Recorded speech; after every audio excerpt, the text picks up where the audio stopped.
It never ceases to amaze me how much trouble kids can get into in the millisecond you're not watching them like a hawk.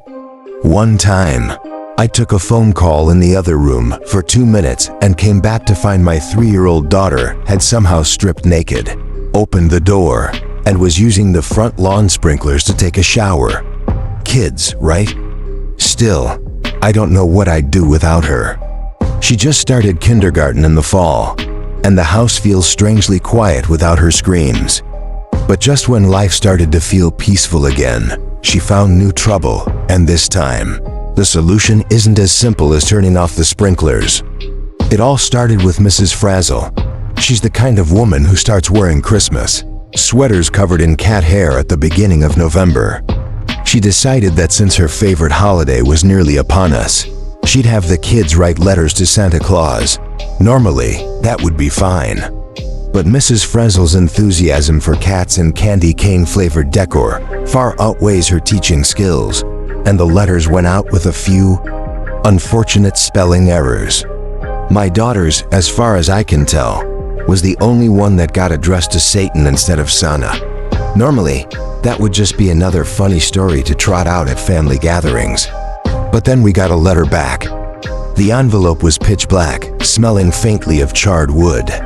When I opened it, an ancient, crumbling piece of folded paper fell out, looking like it had been hidden away for centuries. Dear Sarah, thank you so much for your letter. Would you believe that almost nobody writes to me anymore? Well, nobody except Satanists, but those guys are a bit much. I have carefully considered your request for a life-sized, living, breathing teddy bear, and I think we've managed a reasonable approximation of what you want. Frank and Teddy should arrive shortly after you receive this letter. Yours truly, Satan. I must have looked utterly ridiculous standing there, staring at the letter, my mouth opening and closing like a fish. But I must have looked even more foolish when I turned around and saw a 7-foot-tall teddy bear looming behind me, and I screamed like a little girl. Frank and Teddy didn't seem to mind. Honestly, he's probably used to that kind of reaction. He was sewn together with ragged bits of fabric, and his fur was matted with what looked disturbingly like dried blood. One of his eyes was a dull black button, while the other glowed like a smoldering ember, sunken deep in his plush head. He spoke in a low, rumbling voice that sounded like it came from the depths of the earth. I am Frank and Teddy. I am here to love you. Okay, wow, I stammered, nodding for no reason. Are you Sarah? No, I'm Sarah's dad, I managed to say. Listen, I don't think... Where is Sarah? Frank and Teddy interrupted in that hollow voice. Well, she's at school right now. Then I will go to school so that I may love her. Wait, no, school is over soon. She'd be home any minute, but you can't. Then I shall wait here, he intoned. Do you have any souls of the damned? I need souls of the damned to sustain myself. No, we don't have any of those. Cheetos are also fine. He lumbered off to the kitchen without another word, and I looked back down at the letter in my shaking hands. On the back, there was a customer service number scribbled hastily. I was about to call when I heard a shriek. Turning around, I saw Sarah standing in the doorway, her eyes wide as saucers as she watched Frank and Teddy rummaging through our cabinets, tossing pots and pans onto the floor in search of his snack. Sarah, honey, don't be scared, I said, stepping toward her. But she shot past me, wrapping herself around Frank and Teddy's leg, clinging on as he moved around, her feet lifting off the ground with each of his heavy steps. He's perfect, Dad, she squealed with delight. I can't wait to take him to show and tell. Wait, hold on, I stammered, utterly lost. You can't bring a monster teddy bear too. Are you Sarah? Frank and Teddy's voice boomed again, drowning me out. Yes, Sarah shouted, jumping up and down excitedly. Frank and Teddy bowed his head as much as his hulking frame allowed. I am here by command of the Dark Lord Satan to serve you as you desire.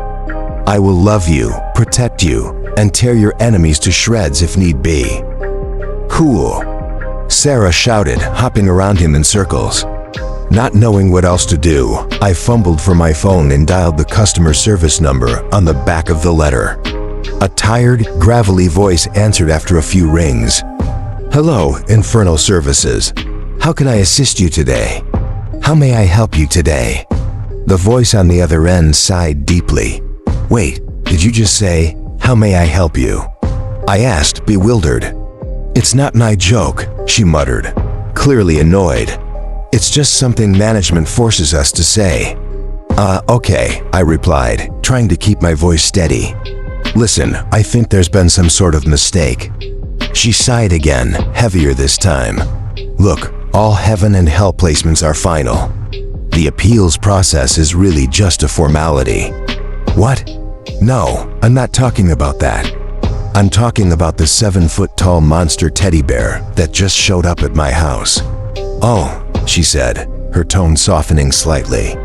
"You must be the Rogers household. Yes, that's right. Satan wanted me to let you know he hopes your daughter enjoys the gift, but he'll be out of the office until next Wednesday. I'll check back with you then." "Wait, what? Can I maybe return it until then?" "No," she replied flatly. "So, I'm stuck with a giant monster teddy bear until Satan calls me next week?" "Oh no," she said, a hint of amusement in her voice. "Satan won't be calling you." I breathed a slight sigh of relief. "Oh, thank God." Her tone darkened instantly.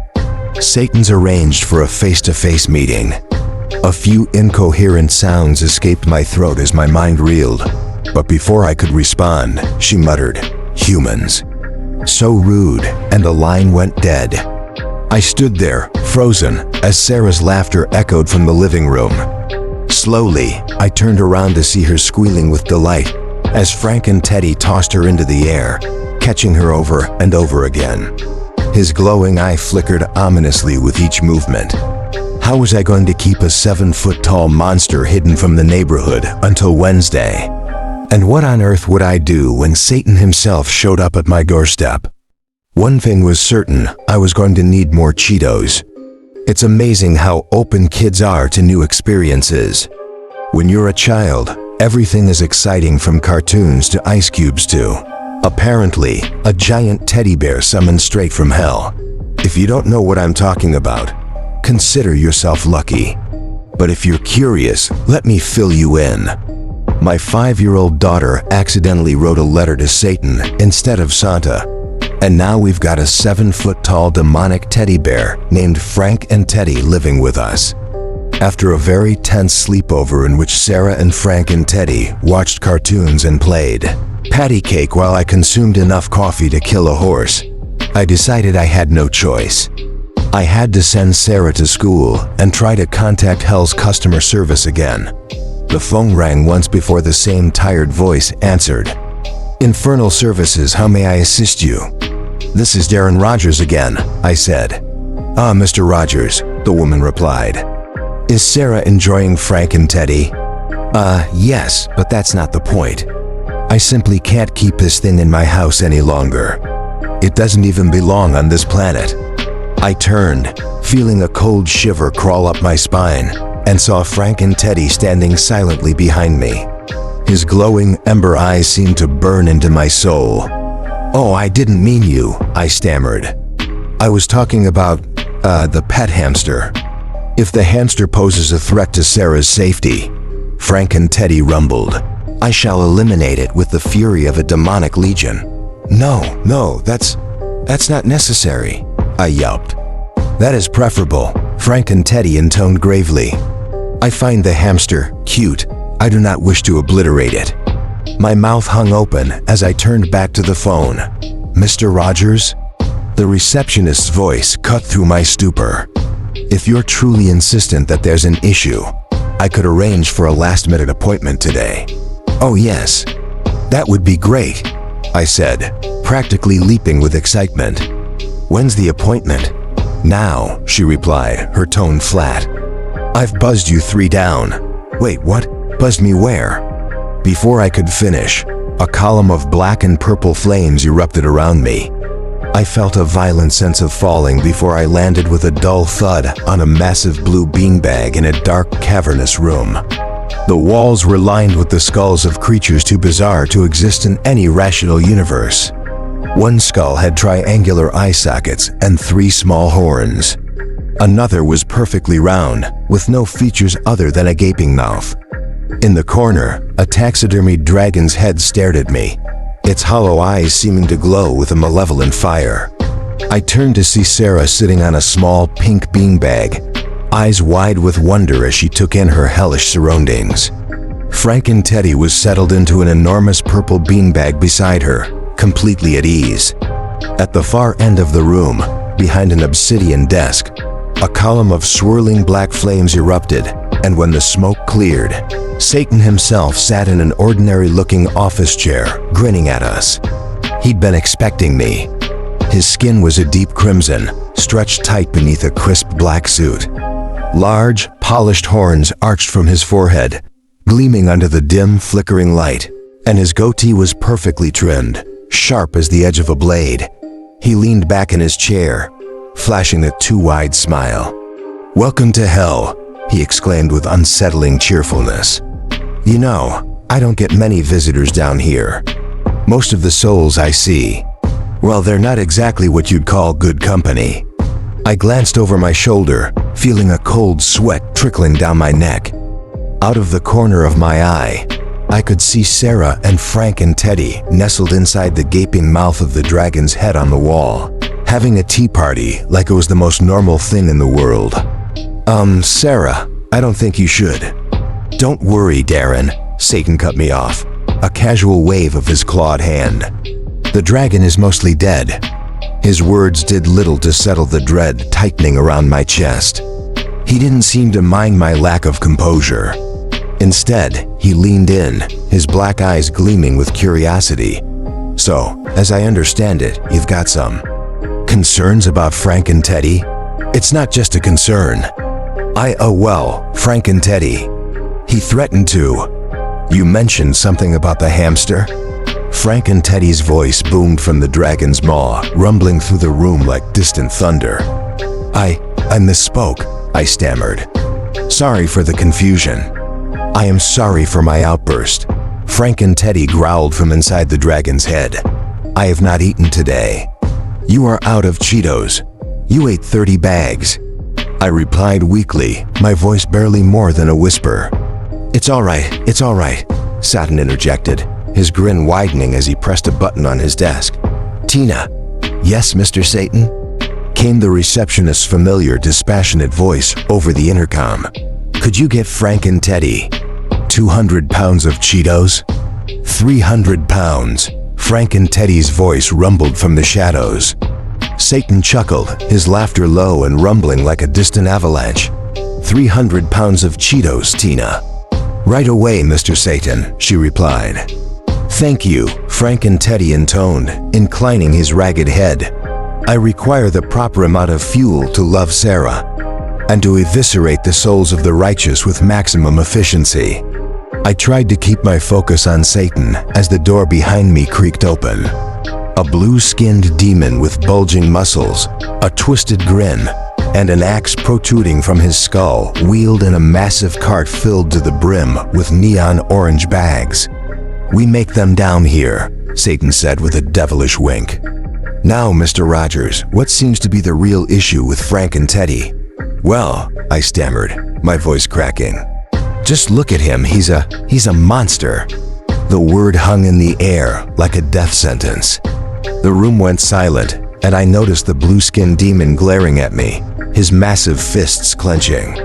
"We try not to use the mem word down here, Darren," Satan said with a thin-lipped smile, glancing at the demon. "It's all right, Franz, he's from Earth, he doesn't know." Franz shot me one last look that promised pain before he stomped out of the room. My mind flailed for something, anything to say, but the words slipped away like shadows. Darren, Satan chided, shaking his head. "I'm surprised at you judging poor Frank and Teddy just by his appearance. You should know better. Why, my daughter, cute as a button, was the one who put that hatchet in Franz's head." You have a daughter?" I asked, my voice barely a croak. "I have 700, Satan replied with a satisfied smirk. Parenthood, eh? Well, I muttered, trying to ignore the cold sweat dripping down my spine. I've only got Sarah, and I just can't help but worry when there's a giant, undead teddy bear thing constantly around her. I heard Sarah's giggles and turned to see her clinging to Frank and Teddy's back as he lumbered around the room, pretending he couldn't find her. I have been deceived, he rumbled. I am unaware of your presence upon my back. Satan leaned over his desk, steepling his fingers as a thoughtful expression settled over his sharp features. You know what, Darren? He said slowly, a sly grin curling his lips. I think I know just what to do. You do? Oh, thanks. Satan waved a hand dismissively, pressing another button on his intercom. Tina? Yes, Mr. Satan. Send in Mrs. Hatchetface. Right away, Mr. Satan. The name made me flinch. Mrs. Hatchetface? I echoed, my voice a shaky whisper. You mean that giant blue demon was a woman? No, Satan said, chuckling softly. We don't judge based on appearances here in hell. Lucky for you, Mr. Big Nose. But I do understand your situation, Darren, truly. That's why I'm setting you up with a personal nanny to watch over Sarah and Frank and Teddy while you're at work. But I began, my protests dying on my lips as a heavy knock echoed through the room, shaking the walls. The door swung open with a thunderous creak, nearly coming off its hinges. That'll be Mrs. Hatchetface now, Satan said, rubbing his hands together in glee. You're going to get along great, Darren. Just great. I turned slowly, my stomach twisting into knots. There, in the doorway, stood a petite woman with pink skin, a small button nose, and glittering black eyes that shimmered like polished obsidian. Are you Mr. Rogers? She asked sweetly, tilting her head with an innocent smile. Satan leaned close, his breath cold against my ear as he whispered, She's half succubus. I extended a trembling hand to shake hers, my mind a whirlpool of fear and confusion. Yes, that's me. She giggled softly, her tail flicking behind her as she took my hand, her touch as cold as ice. I've never met a human before, she whispered with a smile that didn't quite reach her glittering black eyes. Are they all as handsome as you? My throat went dry, and I suddenly became hyper-aware of how heavy and awkward my tongue felt in my mouth, struggling to form a response. But before I could manage anything, Satan clapped his hands together, the sound echoing like a gunshot through the dim chamber. All right, are we all set here? He asked brightly. I stared into Mrs. Hatchetface's eyes, dark as voids, feeling an unnatural tug in my chest. My head began nodding on its own, like I was caught in some hypnotic rhythm. Great, Satan said with a satisfied grin. Then I'll send you all back up. I can't wait, Mrs. Hatchetface cooed, her smile stretching too wide. Just before a column of black and purple flames enveloped us, the world dissolved into shadows and heat, and then, with a rush of smoke, I gasped, inhaling the cool, fresh air of my living room, a scent I had nearly forgotten amidst the sulfur and decay. Mrs. Hatchetface landed gracefully beside me, while Sarah and Frank and Teddy tumbled across the room, Sarah still clinging to the back of his enormous head, giggling madly. I took deep, frantic breaths, but the air seemed to twist around me. The walls spun, the ceiling stretched. My legs wobbled, and I felt the ground slipping away beneath me, ... I fell, but before I could hit the ground, hands cold, unnaturally strong caught me. Mrs. Hatchetface's glittering eyes stared down at me as she hoisted me effortlessly. Just lie down and relax, she crooned, her voice slipping into a soft, almost melodic tone. She laid me onto the sofa next to Sarah and Frank and Teddy. Their tea party momentarily paused to watch me with wide, unblinking eyes. I gasped out something that might have been a thanks as I melted into the leather cushions, but my momentary reprieve was short-lived. A knock thudded at the door, heavy and hollow. Mrs. Hatchetface practically skipped over to answer it, her tone unnervingly cheerful. "I'll get it," she sang, but when she opened the door, there was no one there, just a thin black envelope lying on the doormat. "Oh, Mr. Rogers, it looks like you've got another letter." "From Satan," she announced sweetly, holding it out to me. Dread coiled in my stomach as I took the letter, the wax seal warm to the touch, like it had just been pulled from a fire. My fingers trembled as I tore it open, the words scrawled in blood-red ink. "Dear Dan, your name is Dan, right? I'm really bad with names, but I'll assume it is. If it's not, you can correct me next time you're in hell. Anyway, I wanted to let you know I've taken care of your little Frank and Teddy issue. Expect the solution to arrive shortly after this letter. Yours truly, Satan." My hands shook as I dropped the letter, my pulse roaring in my ears. I'd had enough of Satan's solutions to know they never ended well. And just as the dread started clawing up my throat, a massive moving van rumbled to a stop in front of my house. The air thickened, my breath coming in shallow gasps as I imagined the horrors that might be inside. A serpent with scales of molten rock, an even bigger, more grotesque demon teddy bear, an army of malicious, shrieking creatures.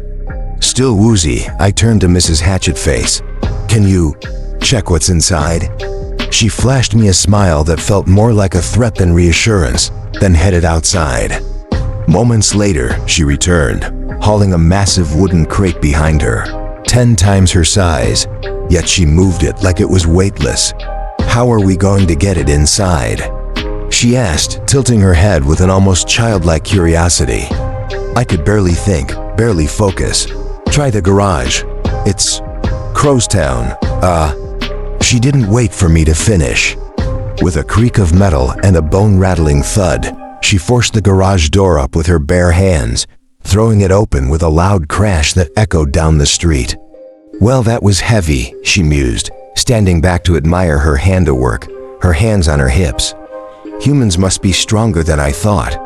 "There's a remote," I muttered, but she just giggled, her grin stretching unnaturally wide. We wrestled the crate inside, though it was mostly her doing. With a swift motion, she ripped off one of the wooden sides, splinters flying as the panel shattered against the wall, reduced to dust. "Oops," she said with a tinkling laugh. "Sometimes I don't know my own strength.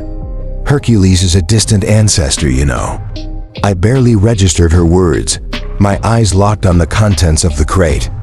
Inside was a twisted knot of black branches, covered in dark purple leaves that shimmered like frost in moonlight. At the center of each spiraled leaf sat clusters of orange, pinnacone-shaped fruit. Or at least, I thought they were fruit until I saw their familiar neon hue. "It's a Cheetos tree," I murmured, plucking one of the Cheeto-like fruits. As soon as I snapped it off, another one sprouted from the branches, curling back into place. "Yep," she chirped. "They're pretty rare. Looks like Satan likes you." My mind swirled with confusion and relief, turning to head back inside, only to freeze when I spotted Sarah and Frank and Teddy lumbering down the sidewalk, hand-in-paw ... "Hey," I called out, stumbling after them. "You can't neighbors." By the time I caught up, panting and doubled over, I could barely string words together. Giant teddy bear. Neighbors. Mrs. Hatchetface appeared at my side, her presence cold as a winter breeze. "I think he means you should go back inside, so the neighbors don't see you," she said sweetly, her smile as sharp as a knife. I nodded fervently, the fear creeping up my spine. I cannot abandon my charge to the wild dangers of the suburban neighborhood. Frank and Teddy's voice boomed, his hollow eyes fixed on me. I swallowed hard, glancing nervously around at the shadowed windows of my neighbors' homes. One thing was clear, my life had taken a turn for the bizarre, and it was only just beginning. I shall accompany her on our quest, no matter the danger. Frank and Teddy's voice rumbled, his words dripping with an unsettling determination. Together, we shall go to the park and catch butterflies. Sarah giggled, the sound high and strange in the thick, heavy air. Butterflies? That doesn't make sense. Are they flies coated in butter? She tilted her head, her smile wide and unblinking. Mrs. Hatchetface placed a hand on her hip, glancing between the two. "I think it'll be fine, Frank and Teddy.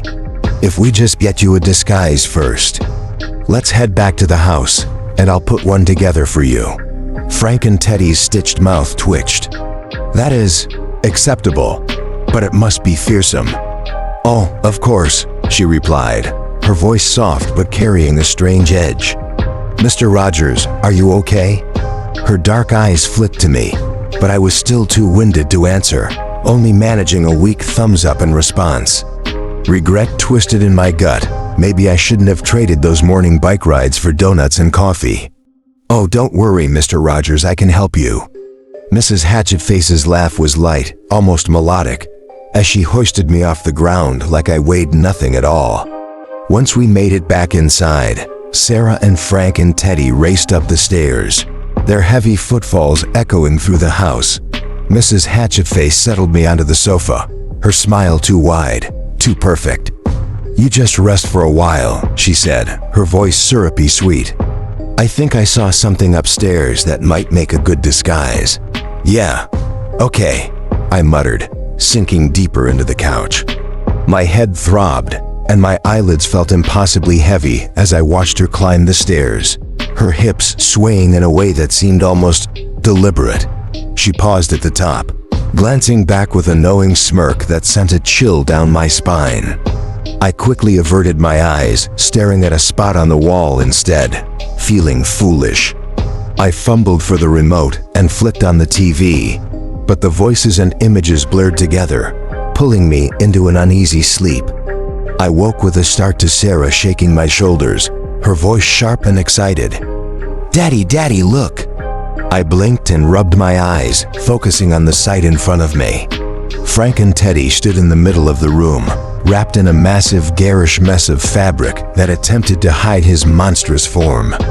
The disguise was anything but fearsome bright pink, covered in unicorn patterns, with lace that swept the floor like some grotesque gown.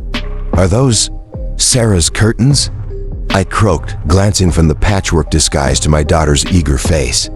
"Yeah," she squealed. "Cool, right? Is it fearsome?"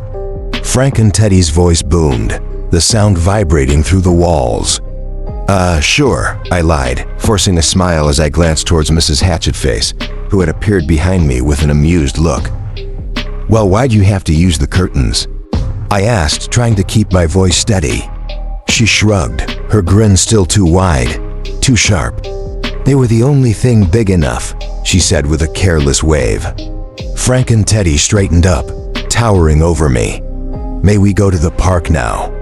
And exterminate the flies of butter?" Sarah's giggle rang out again, high and strange. "We're not going to exterminate them, silly, just catch them." Frank and Teddy's glassy eyes narrowed. "I make no promises." "Yes, yes," I sighed, waving them off. "You can go to the park and catch butterflies, but I'm coming too." "Yay," Sarah cheered, clapping her hands. "Oh yes, I'm excited too," Frank and Teddy intoned, his voice unnervingly flat. Mrs. Hatchetface's gaze slid over to me, a glint of mischief in her dark eyes. "I'll come along too. Let me just grab some Cheeto fruit for Frank and Teddy." "Cheeto fruit?" Frank and Teddy rumbled, his head tilting at an unnatural angle. "Oh yes, Satan sent some over," Mrs. Hatchetface replied sweetly, her smile widening even further. "I am exceedingly pleased by this information," Frank and Teddy replied, his mouth curling into a twisted imitation of a grin. Before long, we were on our way to the park, my car's trunk crammed with the strange, glowing fruit. Mrs. Hatchetface sat in the passenger seat, her presence filling the small space with an eerie tension, while Sarah bounced excitedly in the backseat, clutching her butterfly net. When we arrived at the park, Mrs. Hatchetface and I found a bench under the shade of an ancient oak tree, its twisted branches creaking in the wind. We sat in silence, watching Sarah and Frank and Teddy wander through the overgrown grass, nets in hand. "So, Mr. Rogers," Mrs. Hatchetface purred, turning those dark, glittering eyes towards me, "is there a Mrs. Rogers in your life?" My throat tightened, my tongue feeling clumsy and too large. Not anymore," I managed to choke out, my voice barely more than a whisper. Her expression softened, though her smile lingered, frozen in place. "Oh, what happened?" She passed away. "Shortly after Sarah was born," I replied, feeling the words scrape against my throat like shards of glass. "Oh my, I'm so sorry. I didn't mean to bring up something so painful." Her voice was low and soothing, but her eyes gleamed with an intensity that made my skin crawl. "No, it's okay," I said, forcing myself to hold her gaze. "You didn't know. Well, let's change the subject," she said quickly, her eyes shifting to the ground, her smile fading just slightly. "What do you do for a living?" "I'm a writer," I replied, trying to steady my breathing. Her eyes lit up with a curious glint. "Oh, really? That's so amazing. I think everybody's wanted to write a book at some point, but most of us never actually do it." I shrugged, the weight of the past settling heavily on my shoulders. "Well, in a way. It was my wife's death that inspired me to start writing." "Oh, really? How so?" "Stories have structure," I said, staring off into the distance where Sarah's laughter echoed faintly. "There are good guys and bad guys, and when bad things happen, they happen for a reason, usually. But in real life, things just happen. No reason, no justice. I guess I wanted a break from that." I glanced back at her, finding her staring at me with those dark, depthless eyes, a strange sheen forming around the edges.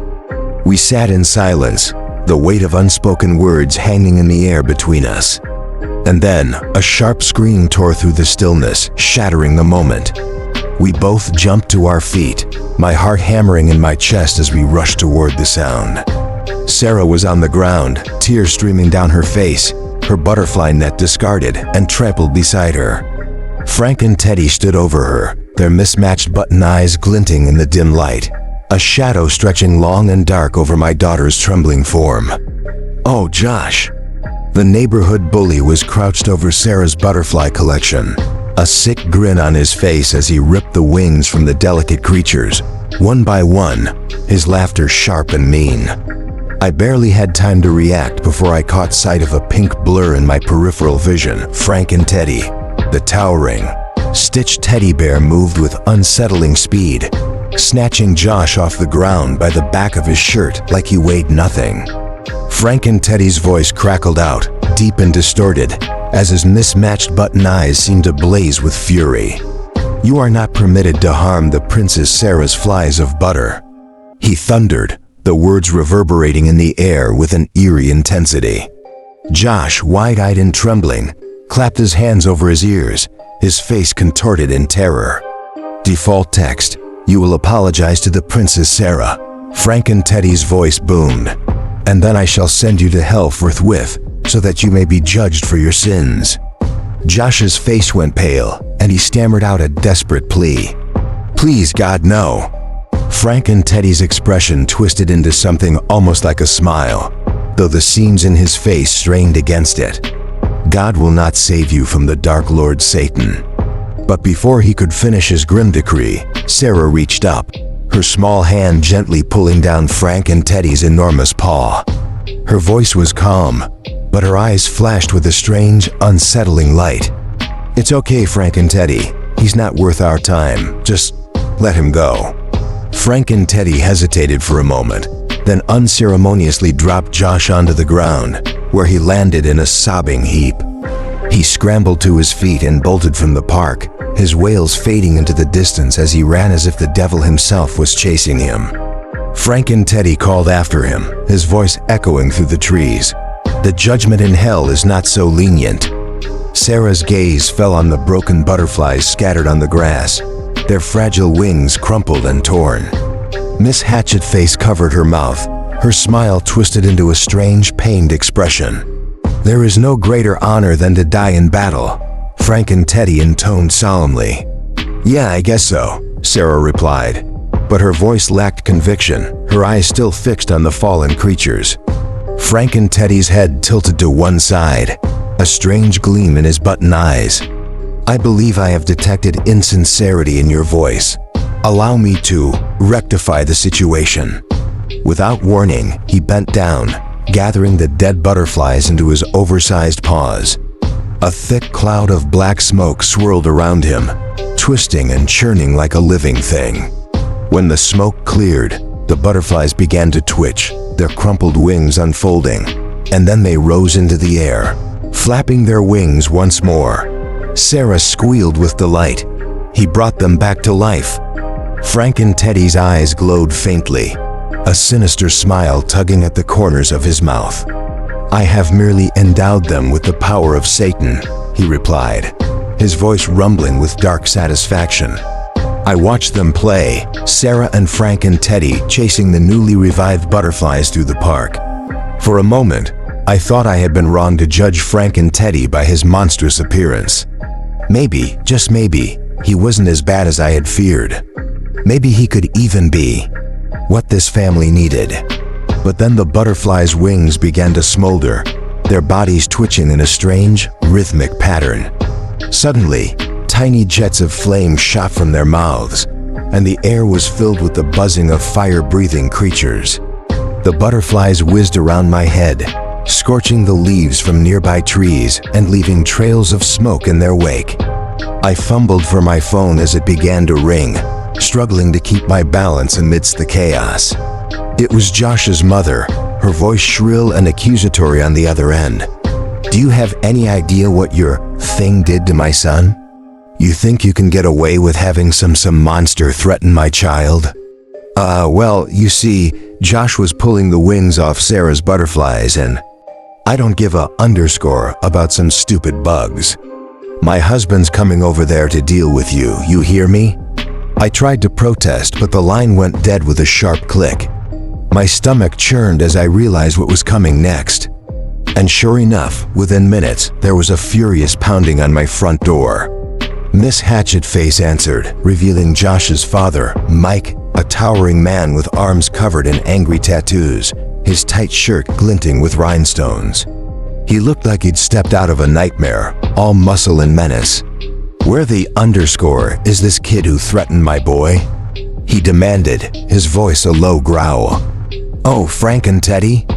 Miss Hatchetface replied, a knowing smile playing on her lips.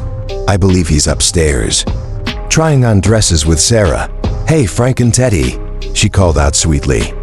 A moment later, Frank and Teddy lumbered down the stairs, still draped in the pink, unicorn-patterned disguise, his size making the fabric strain and ripple.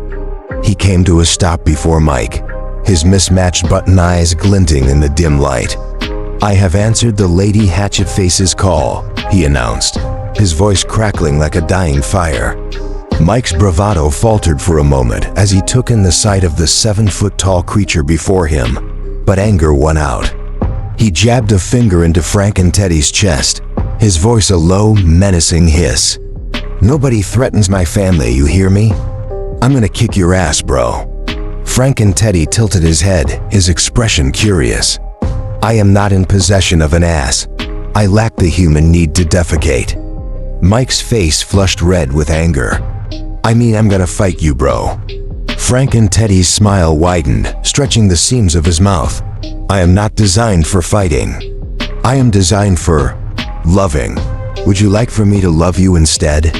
My mouth fell open, stunned into silence. Mike stared, his face twisted in confusion. Are you coming on to me?"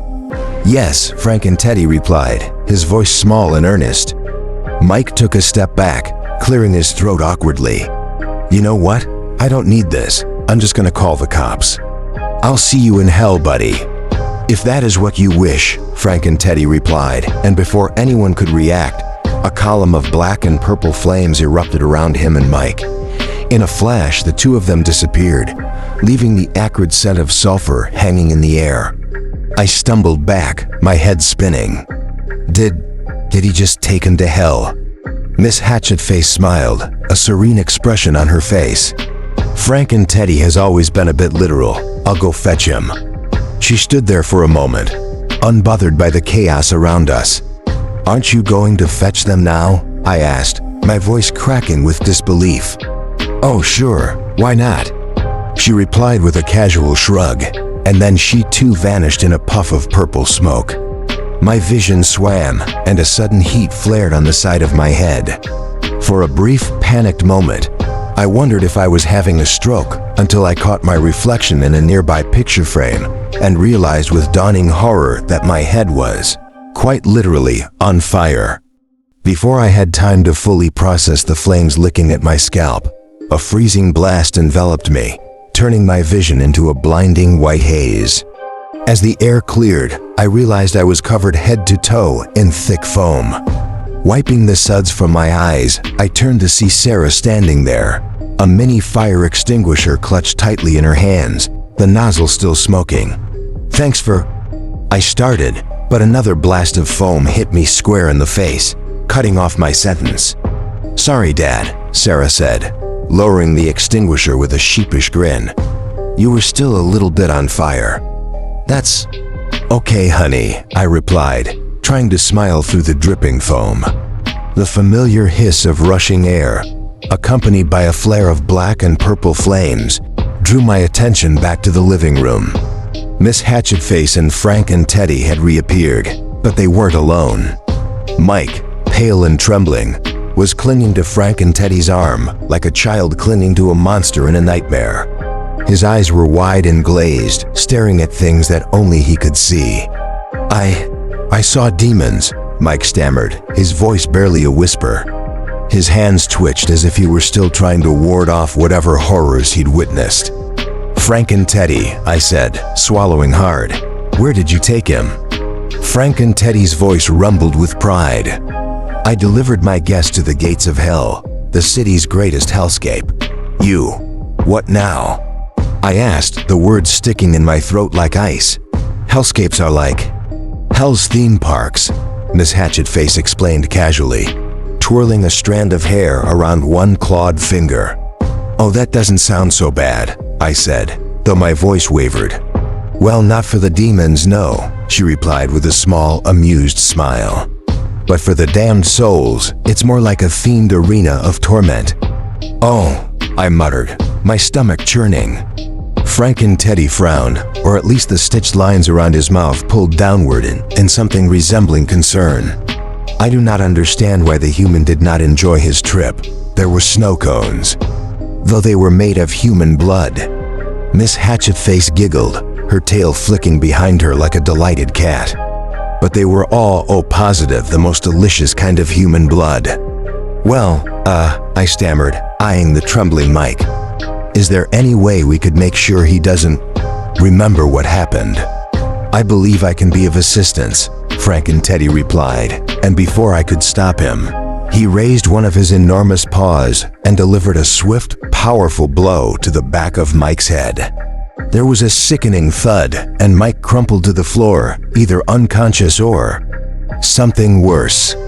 I have seen this technique employed in the Black Square, as you refer to as Teddy Vision, Frank and Teddy said matter-of-factly. "You mean television?" I asked, incredulous. "What is a telly?" "It's short for oh, never mind." "Very well," I sighed, glancing down at Mike's limp form, now drooling on my carpet. "So what should we do with him?" "Lady Hatchetface has informed me that humans do not eat other humans." "I have no other suggestions," Frank and Teddy replied solemnly. Just then, an ear-piercing scream tore through the room. I whipped around to see our neighbor, Rita, standing in the doorway. Her hands clutched either side of her face, her skin white as a sheet. "What did you people do to my husband?" she wailed, throwing herself onto the ground beside Mike and slapping his face in a desperate, frantic attempt to wake him up. She kept at it, each slap louder than the last, until he stirred with a groan. When she finally looked up, her eyes were wild, bulging from their sockets as she pointed a shaking finger at me. "You!" she shrieked, her face so red that even Miss Hatchetface's pink skin seemed pale in comparison. "I've already called the cops on you freaks. You're going to jail for a long time." As if on cue, the sound of a police cruiser's brakes squealed outside. Two officers emerged, making their way slowly to my front door. The taller, dark-haired officer stepped forward, squinting at the scene before him. "Which one of you is Rita?" he asked. "I am," Rita practically shouted as she scrambled to her feet. She jabbed a finger in our direction, her voice dripping with venom. "These are the freaks who attacked my husband and son." Miss Hatchetface gave the officers a serene smile, her tail slithering up beneath her skirt and vanishing from view. The second officer knelt beside Mike, his expression softening with apparent sympathy. "Are you the husband?" he asked, glancing down at the disoriented man. Mike leaned in close, his voice a hoarse whisper. "These people, they aren't human. They took me to hell. I saw demons monsters." "Okay, well, I think I've heard enough," the first officer cut him off, standing back up and turning towards Rita. "Lady, you know it's a crime to prank call 911, right?" Rita's jaw dropped, her mouth flapping open like a fish gasping for air. "You think I'm the one in the wrong here? These freaks attacked my family." The dark-haired officer shook his head, a frown tugging at the corners of his mouth. "Where I'm from," he said coldly, "we don't call people who look different from us freaks. You can either leave on your own, or we can take you out in the back of the squad car." Rita's face twisted into a grotesque caricature of disbelief, but when she saw the officer's stony expression, she knew he wasn't kidding. With a furious huff, she hauled Mike to his feet, and after a moment of struggling, they staggered back towards their house. The first officer turned to Frank and Teddy, his tone softening. "My cousin has a growth hormone condition too. Just let me know if those people cause you any more trouble, okay?" He set his business card on the table near the front door, then motioned for his partner to follow him out. "Oh, and I know it's none of my business," he added, turning to Miss Hatchetface, his cheeks reddening slightly. "But you should get some aloe vera for that sunburn. Not that you don't look beautiful. I mean, you're very beautiful, and..." His partner clapped a hand on his shoulder, clearing his throat loudly. "All right, time to go." Miss Hatchetface giggled behind her hand, waving them off as she shut the door. I let out a shaky breath, glancing around at the wreckage of my living room. "Well, that went better than I expected," I said, though I had a sinking feeling that our night was far from over. It almost got out of hand, really out of hand. "Indeed," Frank and Teddy rumbled, their voice echoing strangely in the shadows of the room. "I nearly forgot to purchase a souvenir for Princess Sarah." "Wait, what?" I blinked, trying to process what he'd said. "A souvenir." Sarah squealed with delight, bouncing on her toes. Frank and Teddy began rummaging through the deep, dark folds of his unicorn cloak. My heart quickened, dreading what might emerge from the inky depths of that fabric. What would he pull out? Some cursed trinket? A dismembered hand, or worse? But when he finally pulled out the object, my breath escaped in a long, relieved sigh. It was just an ordinary-looking TV remote, albeit a little too worn, too smooth, as though it had been used far too many times. Sarah tilted her head, her curiosity as sharp as a blade. "What does it do?" she asked. I glanced warily between her and the remote. "I don't think that's an appropriate gift for a child," I muttered, eyeing the object in Frank and Teddy's paw. "Nonsense," Frank and Teddy said, their voice a low growl. "It is perfectly child-friendly." "A child-friendly what, exactly?" I asked, dread curling in my stomach. Miss Hatchetface plucked the remote from Frank and Teddy's grasp, examining it with a sly smile. Her laughter spilled out, soft and unsettling. "Oh, I see. In hell, the demons watch punishments like a reality TV show," she said, casting a sidelong glance at me. "They use remotes like this to select the torments they want to see." I swallowed hard. "And this one is for child demons?" "Precisely," she continued, her smile widening as she flipped the remote over to show me. It looked like a regular black plastic remote, but the shiny silver text across the top read the remote of minor inconveniences. Instead of typical buttons, there were ones labeled with strange words like tickle, tinnitus, and unbearable itch. At the center were two ominous purple buttons, one marked Intensify Plus and the other Intensify. Before I could react, I realized Sarah was on her tiptoes behind me, her small hands reaching out. Too late, she snatched the remote and gleefully mashed the tickle button, aiming it straight at Frank and Teddy. Their growls turned into unnatural, booming laughter that shook the room. I find nitrogen monoxide humor in this situation, but I am unable to stop laughing. I moved to grab the remote from Sarah's hands, but Miss Hatchetface caught my gaze. Her smile, those sharp teeth glinting in the low light, made my mind go strangely blank, like a moth drawn to a flame. "Why don't we leave them to it, Mr. Rogers?" She purred, her voice slipping around me like dark velvet.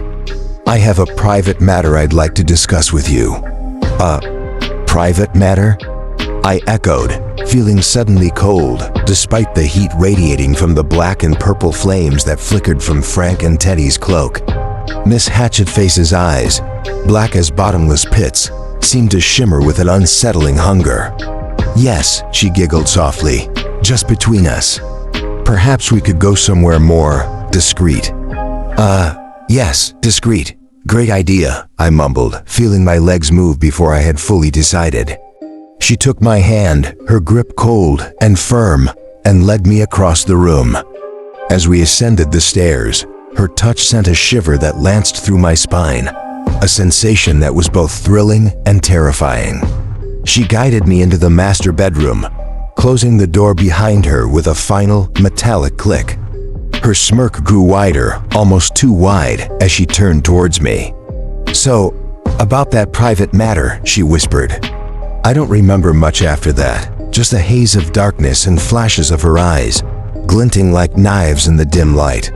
I woke up the next morning, the memory a blur of strange sensations, my body sore in places I didn't know could hurt.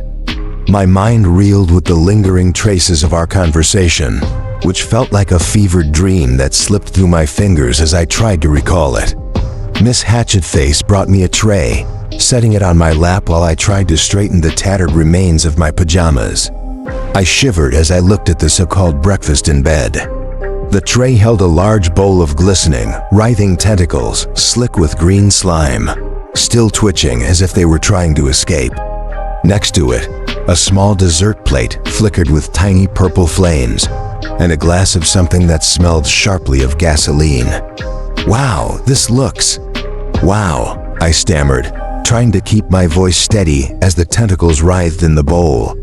"I competed in Hell's Iron Chef competition," Miss Hatchetface said proudly, as if that explained anything. I had no idea Hell had an Iron Chef contest. "Oh yes," she replied, her tone taking on a dangerous edge, "though I didn't win. The medical examiner couldn't conclusively prove that it was my food that poisoned the taster." I glanced nervously at the bowl of tentacles, then at Miss Hatchetface's expectant smile. "I'm, not hungry," I lied, my voice a strained whisper ... "Are you sure?" Her tone turned sweet, almost too sweet. "I have some rather grave news for you, and I was hoping to get your strength up before I told you." My stomach dropped. What do you mean?" I stammered, scratching my thigh through one of the burned holes in my pajama pants. She leaned closer, her breath warm and tinged with the scent of burning firewood and something else, musky and strange. "I wanted to talk about Sarah." I froze. "What about her?" Miss Hatchetface's smile grew predatory, a glimmer in her eyes that made my blood run cold. "Don't you think it's a little odd that Santa answered her letter with a 7-foot-tall demon teddy bear?" "Well, gee," I replied, trying to laugh but only managing a nervous chuckle. "Now that you mention it, what I mean to say is," she whispered, leaning in closer until her voice was the only sound I could hear, "do you have any demon blood in your family?" I blinked, the room suddenly feeling too small, too dark.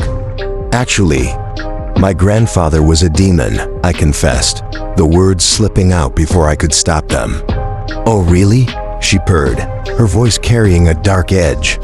Her tail, unnaturally soft like lambskin, brushed against my calf, sending an involuntary shiver down my spine. I forced a nervous laugh, but it quickly died in my throat. She leaned closer, her voice dropping to a conspiratorial whisper that seemed to crawl into my ears. Tell me, Mr. Rogers, do you think that Satan answers every letter from every little girl who sends them his way? I blinked, struggling to keep my thoughts straight. Wait, how many little girls are sending letters to Satan? Miss Hatchetface's smile twisted into something both amused and sinister. They have to send them somewhere, don't they? Santa never replies. That fat old drunk has better things to do. Wait, are you saying that Santa Claus is… She cut me off with a cold laugh that rang through the room. Most children would be terrified to death of a creature like Frank and Teddy, but Sarah, she has an affinity for him. Have you noticed how easily she controls him? Can you do that, Mr. Rogers? Well, no, I admitted, feeling uneasy. But I thought that was because Satan designed him just for her. Miss Hatchetface let out a harsh, humorless laugh that scraped against my nerves. Satan doesn't design anything.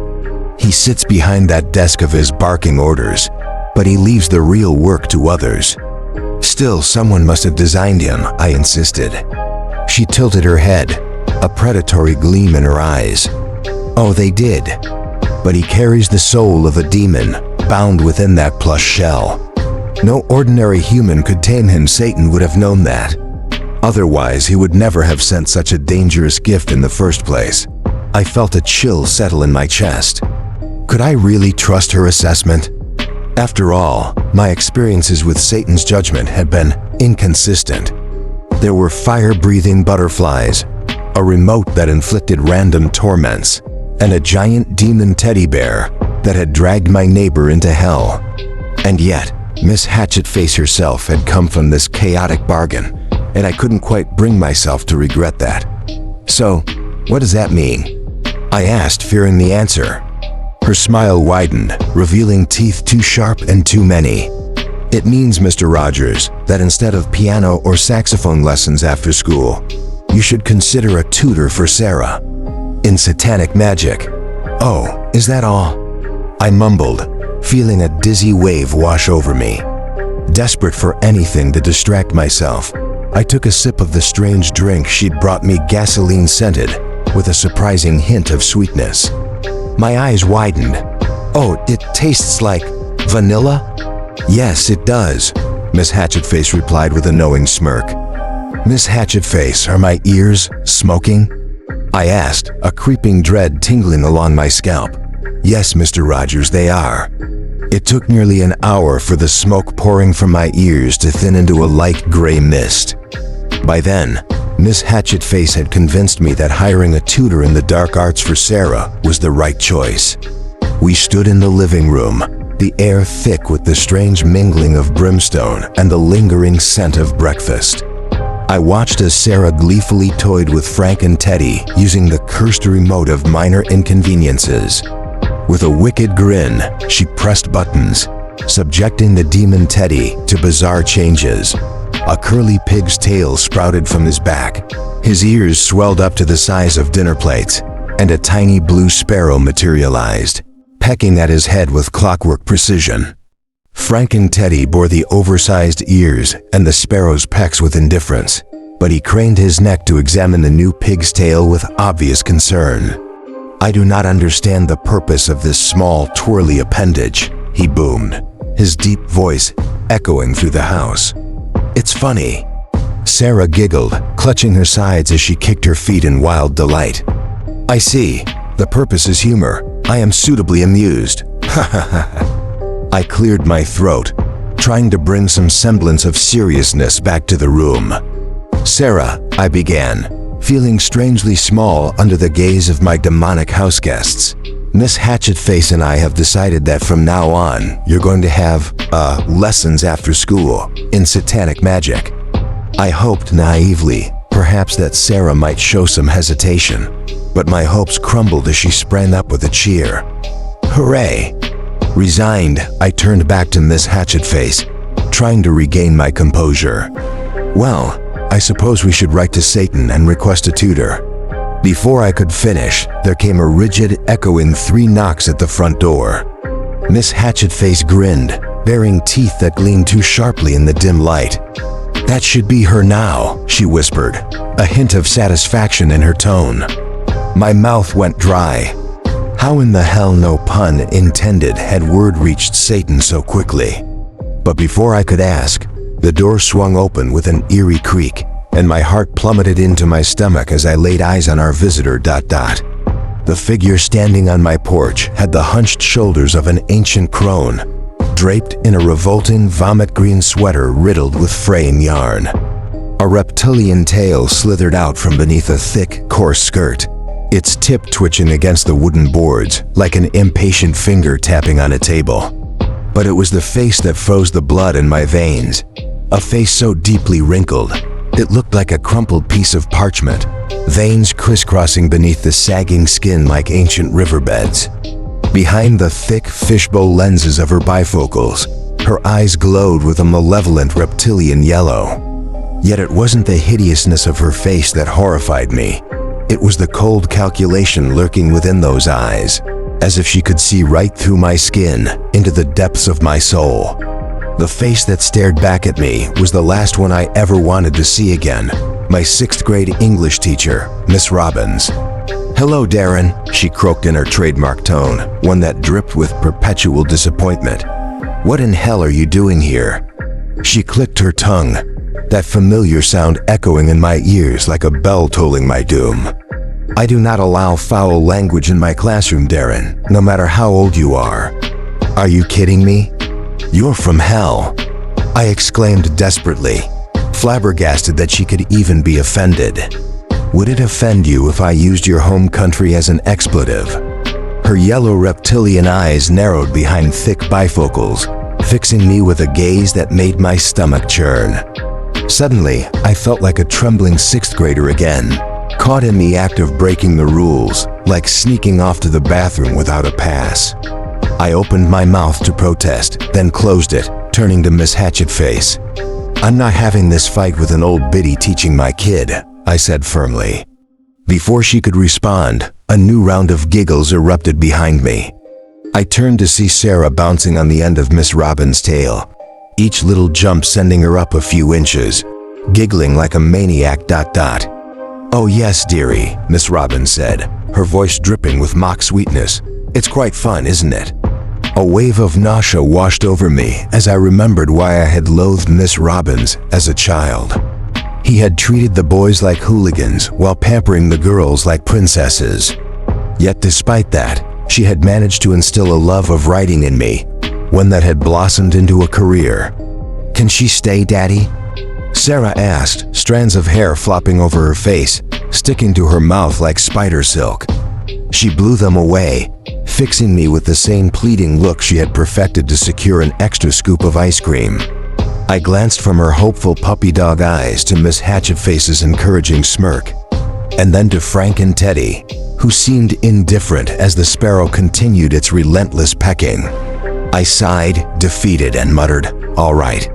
At that, Sarah exploded into a chorus of cheers, prancing around and tugging at Teddy's paws. I am not aware of what is being discussed, so I will simply mirror your excitement. Frank boomed, and I noted with grim satisfaction that Miss Robbins regarded him with obvious distaste. "Would you like to step inside and take a seat?" Miss Hatchetface smiled sweetly at Miss Robbins. "Oh no, thank you," came the reply, her tone dripping with disdain. She shot a disgusted look at the peculiar assembly before entering my house, her reptilian tail flopping behind her in a grotesque dance. Later that night, after a particularly vigorous discussion with Miss Hatchetface, I was ready to hop into the shower and scrub the day off, but when I reached for my towel, it was gone. Assuming Miss Hatchetface had misplaced it somewhere, perhaps in her twisted game, I turned the water on and headed out to find it. Through a crack in the door, I spotted her hunched over, cradling something between her hands, whispering sweet nothings to it. Something inside me screamed to turn back, but I pressed my ear against the door instead, straining to hear ... "Yes, yes," she murmured, her voice a silky caress. "The old woman is here now, and she called me a tart. Thank you very much." She paused, listening intently, as if the shadows themselves were responding. No, it's fine, she continued, her tone smooth as poison. He doesn't suspect a thing. Everything is going according to plan. I held my breath, my heart racing, as she fell silent. Had she heard me? Then came the familiar whoosh of air, followed by the black and purple flames that signaled a transfer to hell, and I heard her footsteps retreating downstairs. Deciding I needed a shower more than ever, I climbed in, letting the hot water wash over me. When I emerged, a freshly cleaned towel hung on the doorknob, warm and inviting. I wrapped it around my waist, feeling the weight of the day lift when Miss Hatchetface suddenly reappeared. "Oh, you're finished," she giggled, her eyes sparkling with something unnerving. "I was beginning to worry you'd drowned in there." "Oh no," I lied, forcing a chuckle. Some of the soup was really caked on. Her eyes narrowed suspiciously, a predator sizing up its prey. "Did I hear you saying something to me while I was in the shower?" "Me?" She feigned innocence, her wide eyes sparkling with a feigned surprise that chilled my blood. "I was quiet as a mouse," she cooed sweetly. "Just reading one of your books." Sure enough, one of my novels lay cracked open on the nightstand, its pages fluttering slightly, but the uneasy feeling refused to dissipate. As I lay awake that night, Miss Hatchetface's little pink chest rising and falling softly next to mine, I couldn't shake the feeling that something sinister lurked just beyond the surface of our strange reality. What exactly was it that I didn't suspect?